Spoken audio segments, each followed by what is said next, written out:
So the area I am in does not have great cell phone service, so that might cut out again. So the feeling that I get with my father when he says something that bothers me, it's like I can feel this energy like kind of come up from like I would say, I mean, it's not from my feet. I don't want to say from my ass, but it's kind of from that area. Maybe, no, you know what? It's from my gut. That's what it is. It's from my lower gut. And it's like this closed, like,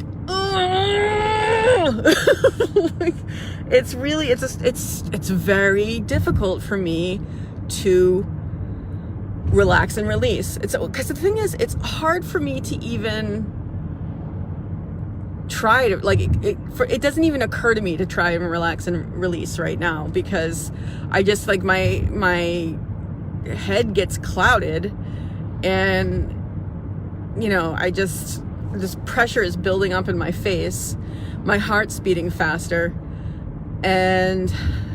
but you know, let's talk about this. Why is that?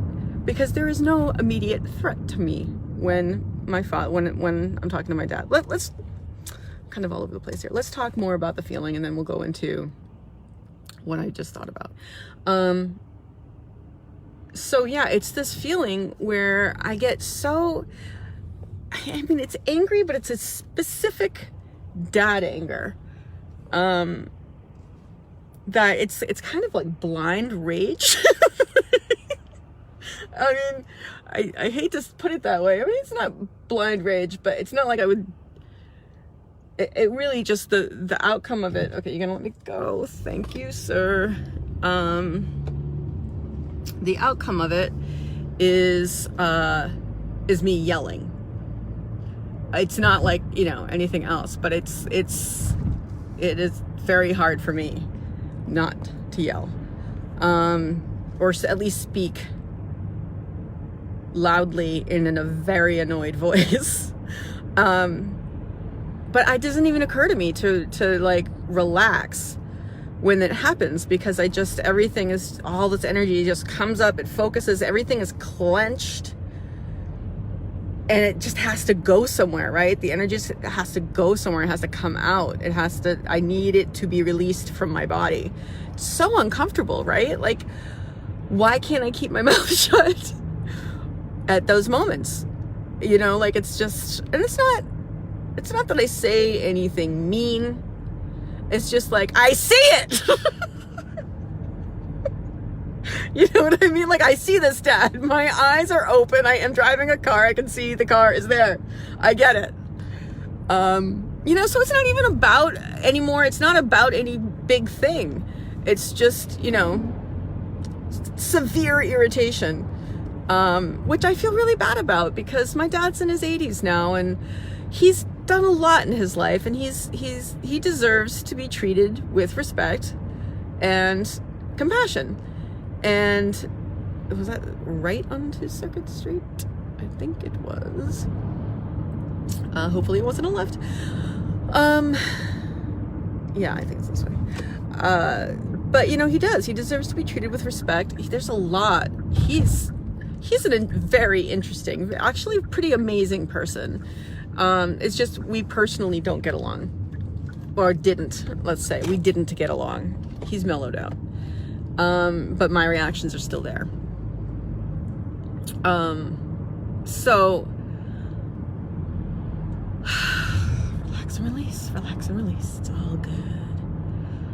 Okay, relaxing the stomach. Hang on, ready, guys? Like, this isn't just a simple relax and release thing. This is like, okay, let's, whew. We're gonna notice that emotion. There's a lot of tension in my stomach right now. Like, even he's not in the car. I dropped him off at the doctor's, but there's a lot, just thinking about it, there's a lot of tension in my stomach, and it's really hard to release. Like, this is gonna take a while, this one. This is in there. This one is in there. It's been there for a while, though. I mean, really, it's been there since I can remember talking to him. Right? So it makes sense that I'm not gonna get rid of that all in one go.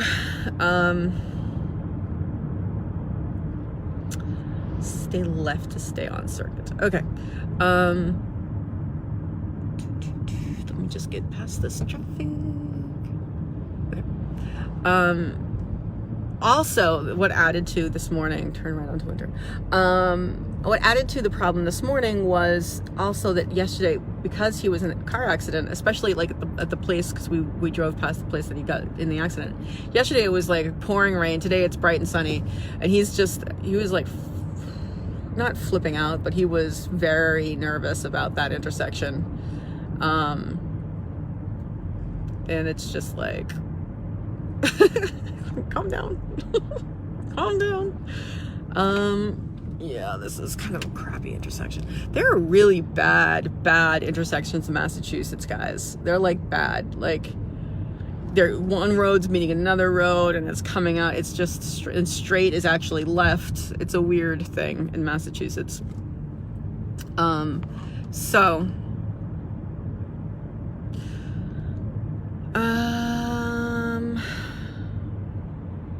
Sorry. So I've got this stuff caught in my stomach. It's stuck in my stomach.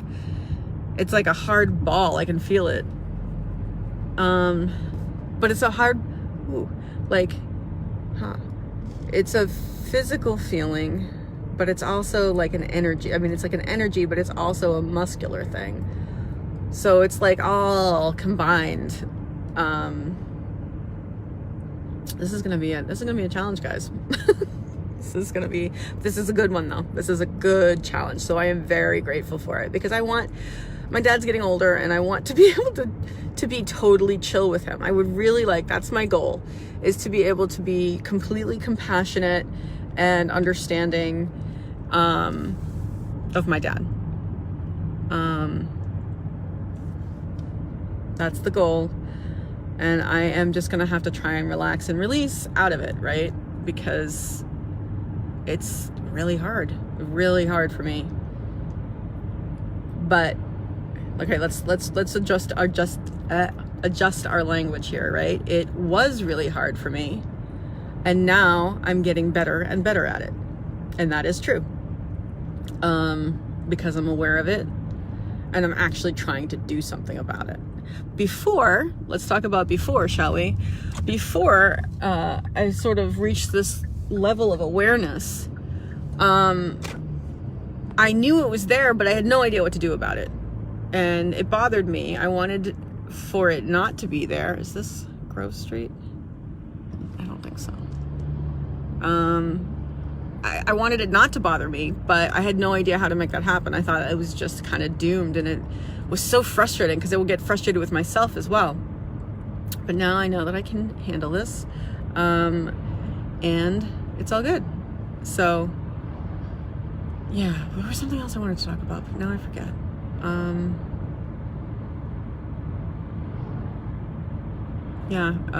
drawing a blank here. Anyway, so you know what? This is a really good challenge for me. And if I can, it's there. That was the road. If I can learn to deal with my immediate, it's a flare up, guys. It's like, it goes from 0 to 350 in 0.000000002 of a second. It does not, there's no, I mean, Michael Singer talks about, because Michael Singer, I'm the cultist, in Untethered Soul or whatever, maybe it was Living from a Place of Surrender.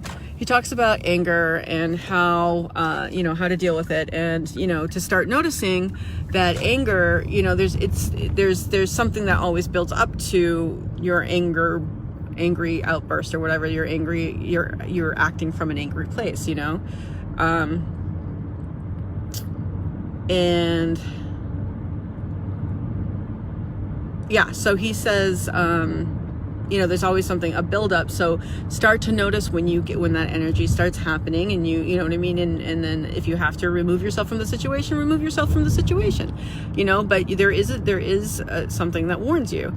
And with me, I mean, the thing is, the warning isn't my father's near me. Like, that's the warning.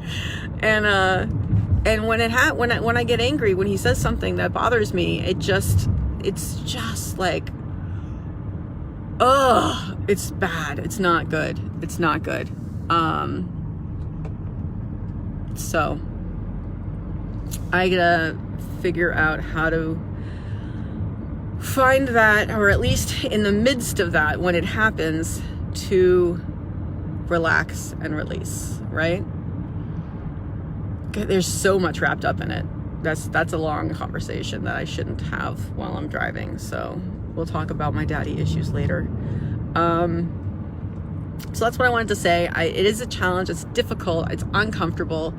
But if I can learn to deal with this issue, it's going to help me all over my life. Like, because this is one of the strongest feelings I feel on a regular basis.